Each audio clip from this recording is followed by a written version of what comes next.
Hello friends, my name is Kennedy. I wish to share with us a short story. In a lowly thatched cottage in the Nansam Valley, there lived a poor couple, Mr. and Mrs. Addison. The husband had confined himself for 7 years and only read books in his cold room. One day, his wife walked to him in tears and said, "Look here, my good man. What is the essence of your book reading? I have spent my youth washing and sewing for other people, and yet I have no spare jacket or skirt to wear. I have been without food for the past 3 days. I am hungry, my husband, and I am cold." On hearing these words, the middle-aged scholar closed his book, rose to his feet, and without saying a word, he shut the door behind him. On arriving at the heart of the city, he saw a young man passing. "Hello, my friend. Who is the richest man in town?" The young man found the question funny because he was surprised to see a man living in the same town who does not know the millionaire of the town. So he said to him, "Poor countryman, the millionaire here is called Mr. James, and he lives right over there." Mr. Addison walked straight to the millionaire's house. Beautiful gate, full of security. Real luxury. He walked straight to the guest room and addressed the house. The host himself, the millionaire. "I want $100,000 as a capital for my commercial business, and I want you to lend me the money." The rich man looked at him and said, "All right, sir. Where shall I send the money?" Mr. Addison gave him a sheet of paper containing his bank details. The rich man commanded that the money be sent to Mr. Addison's account as soon as possible, which was done. They goodbye each other as Mr. Addison left the rich man's house. But something strange happened. The guests and the financial advisors of the rich man began to complain. "Sir, what did you just do? A complete stranger, a beggar-like man, without a family reputation, and you've given me such amount of money. That is huge. That's a big risk, you know." The complaints continued. But the rich man replied them in a triumphant face and said, "Even though that man walked in here in tattered clothes, yet he spoke clearly to the point, without betraying shame or inferiority. By this I judge that that man is an uncommon man with a superhuman brain worthy of my trust. I have known money, and I have known men. Money often makes men look small, but this man, he will make big money. And I'm just so glad that I have helped a big man like him to do a big business." On this, he closed the chapter without regret, never for the chapter to be talked about again. The lesson of the story. There are two categories of people of which all of us will meet in our lives. People like the guests or the financial advisors of the rich man, and people like the rich man himself.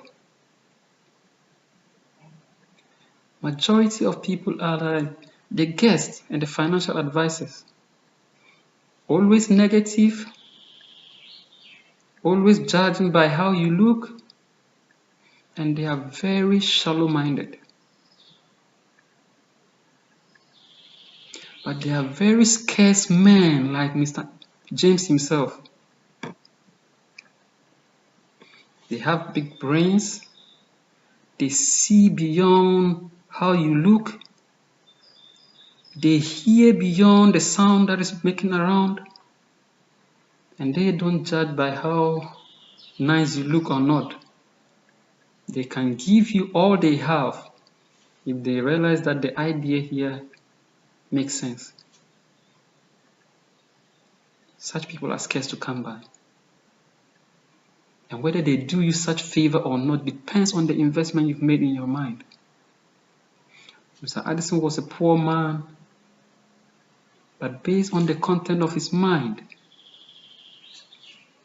the rich man knew that this man can handle $100,000. And without fear, he handed it to him. My question is, what investment are you making in yourself? And what kind of person do you want to be? A negative peddler? Always looking for the bad in people instead of the good? This is your life. Read books. A time will come that the investment you have made for 7 years will make you stand before kings. Don't be in a hurry. The good news is people who see deep things are very few. There are not many in the system. That is why you should strive hard and invest in yourself, so that when one of them comes across you, they will not hesitate to help. Let me tell you a secret. Information always changes situations. The kind of information you have will cause you to take risky decisions. It will cause you to do something the majority will not want to do. And on doing that, you set yourself on the path of success. On doing that, you see yourself reaching where the majority are not reaching. This is your life. You cannot get the right information without reading the right books. I always keep saying, Bill Gates reads 5 hours a day. 1 week he reads a full book, no matter how busy he is. Mark Cuban reads 3 hours every day. Warren Buffett is a reader. Oprah Winfrey, the same. I am yet to discover a man who has made history or made a name in society who is not addicted to reading. It's just beautiful here. When I walk into the library and I see so many people, thousands of people reading, and I just ask myself, I wish this can be happening in my country, Ghana. Young boys, children, old men, with their card, borrowing books and reading is marvelous. It's just nice. Can you sacrifice 7 years of your life indoors reading like Mr. Anderson? I don't know what you're interested in, but invest in this one. Invest in it. It will make you stand before kings and stand before men you never thought you could stand before. Like Marcus T. Booker. T. Booker Washington was a slave, but he sacrificed all just to read books. In the long run, he became an advisor and a friend to all and most of the American presidents of his era. Read books. Read books. Read books.